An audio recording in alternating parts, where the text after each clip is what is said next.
Et nous voilà avec Yves Aguiton. Bonjour Yves Aguiton. Bonjour. Merci à vous d'être avec nous. Vous êtes donc délégué du Val d'Amboise pour l'établissement public Loire. D'abord, pour nos téléspectateurs, un rappel, quel est le rôle de l'établissement public Loire? Qu'est-ce que c'est? Alors l'établissement public Loire, comme son nom l'indique, c'est un établissement public qui gère pour le compte de toute une série de collectivités, dont nous, la communauté de communes du Val d'Amboise, cette question de la gestion des digues qui nous préoccupe beaucoup ces jours-ci. Qui nous préoccupe effectivement, puisqu'on va parler crue. Je voudrais d'abord peut-être faire un rappel. Chaque territoire a droit à des crues différentes. Là, le Val d'Amboise, c'est spécifique. Ça ne sera pas les mêmes crues qu'ailleurs, qu'à Montlouis, par exemple. C'est ça. Chaque territoire, en fonction de la rivière, du fleuve, nous, c'est plutôt la Loire, évidemment, mais aussi de la nature de ces digues qui existent, a un classement qui est en nombre d'années d'occurrence d'un événement de grande crue. Voilà. Donc nous-mêmes, à l'intérieur du territoire de l'Amboise, parfois c'est tous les 5 ans, parfois c'est tous les 20 ans, parfois c'est tous les 70 ans.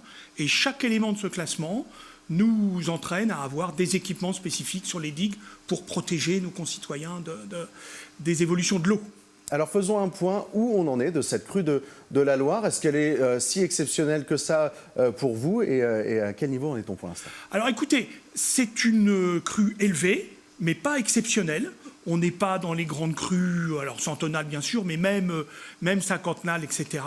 L'eau est très haute, mais pour ce qui concerne le Val d'Amboise et pour ce qui concerne la Loire, il n'y a pas de menace particulière de débordement, ce qui est notre principal souci. Et deuxième principal souci, il n'y a pas de menace particulière de dommages aux ouvrages de la digue.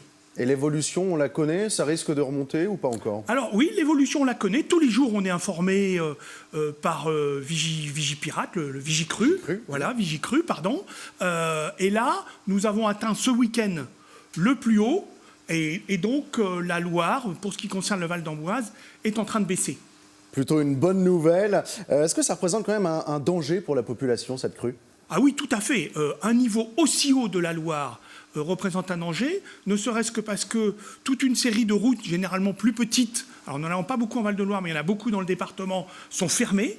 Avant même qu'elles soient fermées, il y avait déjà beaucoup d'eau. Donc c'est très important pour les habitants de ne pas s'aventurer dans ce genre d'endroit. Nous-mêmes, nous avons fermé toute une série d'accès à la Loire pour qu'aucun véhicule ne s'y engage, parce que ça peut être très dangereux. Donc c'est ça le principal conseil qu'on peut donner. Ne vous aventurez pas sur l'eau, finalement. Ne vous aventurez pas là où il est marqué que c'est interdit d'y aller, et généralement c'est particulier, donc c'est des panneaux particuliers. Ne pas s'aventurer non plus sur les ouvrages ou sur les digues quand l'eau est très élevée, quand il y a très mauvais temps, quand il pleut. Enfin voilà, c'est beaucoup de bon sens, mais qu'il faut quand même rappeler. Pour terminer, quelles sont les actions possibles de la part des autorités pour limiter, si ce n'est les dégâts, au moins les risques? Qu'est-ce qui existe? Vous surveillez les digues, déjà, vous nous l'avez dit. Alors on fait 2 choses. On surveille les digues dès qu'il y a un certain niveau de hauteur. Donc, par exemple, la semaine dernière, nos équipes étaient sur les digues, vérifier qu'il n'y avait pas de dommages sur les ouvrages. Et puis, plus important, sur le long terme, nous investissons à la place de l'État qui a donné aux communautés de communes cette compétence depuis le 1er janvier 2024. Nous investissons sur ces digues pour les sécuriser, pour les rendre plus sûres et qu'il n'y ait pas de dommages, précisément en cas de hauteur d'eau très élevée, comme c'est le cas en ce moment. Merci beaucoup, Yves Aguiton. Je vous en prie. Délégué du Val d'Amboise pour l'établissement public Loire. Merci d'avoir répondu à nos questions.